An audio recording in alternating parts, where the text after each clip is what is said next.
1 चम्मच नमक,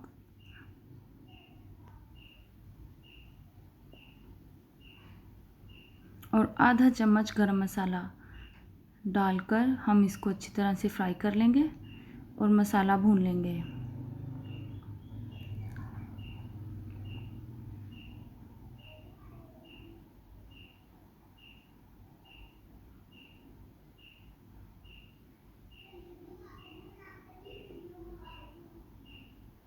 फिर इतनी देर तक हम अपने कोफ्ते तैयार कर लेंगे।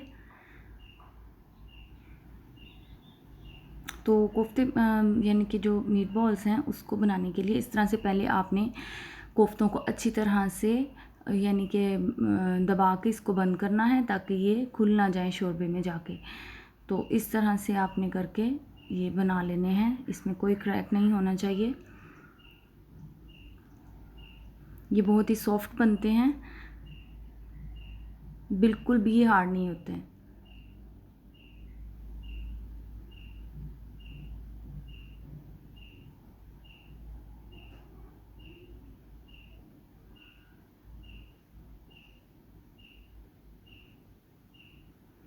तो अब हम इसको अपने मसाले में डालकर भून लेंगे,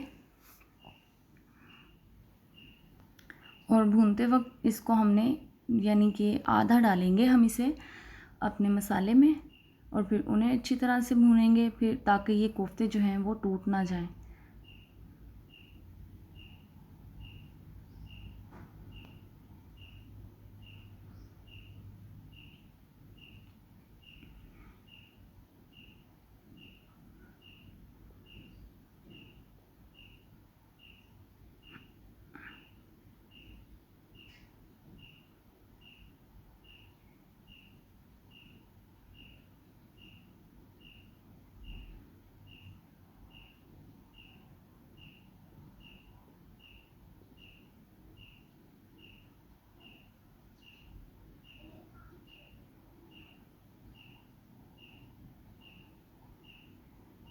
इस तरह से पहले हम इन्हें आधा डाल लेंगे और अच्छी तरह से इनको फ्राई कर लेंगे, मसाले में भून लेंगे।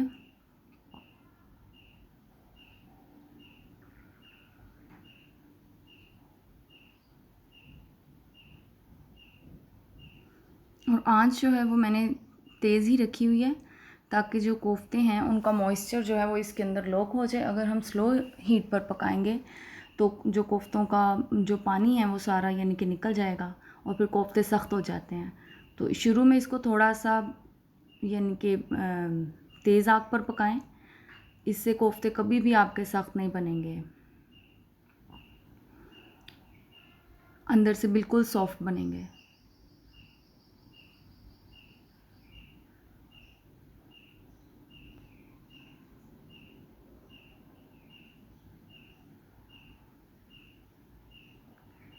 इस तरह से हल्के हाथ से इसको उलट लें।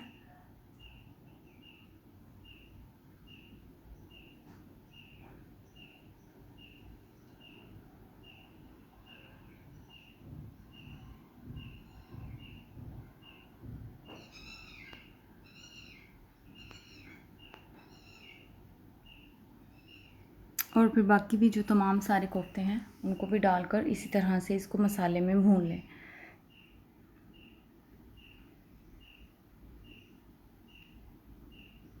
इस तरह से इनको भून लें और फिर इसमें तकरीबन 1.5 गिलास पानी डालकर इसे अब आप हल्की आग पर बनाएं, क्योंकि ये फ्राई तो हो चुके हैं। अब इनकी जो ग्रेवी है वो ही पकनी है, और इसके अंदर जो हमने मसाले डाले हैं उनका जो फ्लेवर है, ताकि अच्छे तरीके से इसकी ग्रेवी के अंदर मिक्स हो जाए। तो हम इसे तकरीबन मीडियम टू स्लो फ्लेम पर इसे बनाएंगे। और फिर अब साथ ही हम इसके अंदर जो हमने शुरू में प्याज जो हमने निकाली थी उसको मैंने बारीक यानी कि उसमें जो गरम मसाला पीसने वाली मशीन होती है, मैंने उसके अंदर इसे थोड़ा सा ऑयल डालकर पीस लिया है।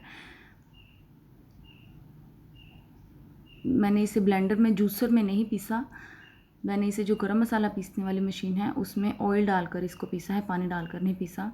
तो इससे इसका फ्लेवर जो है वो ख़राब नहीं होगा प्याज का।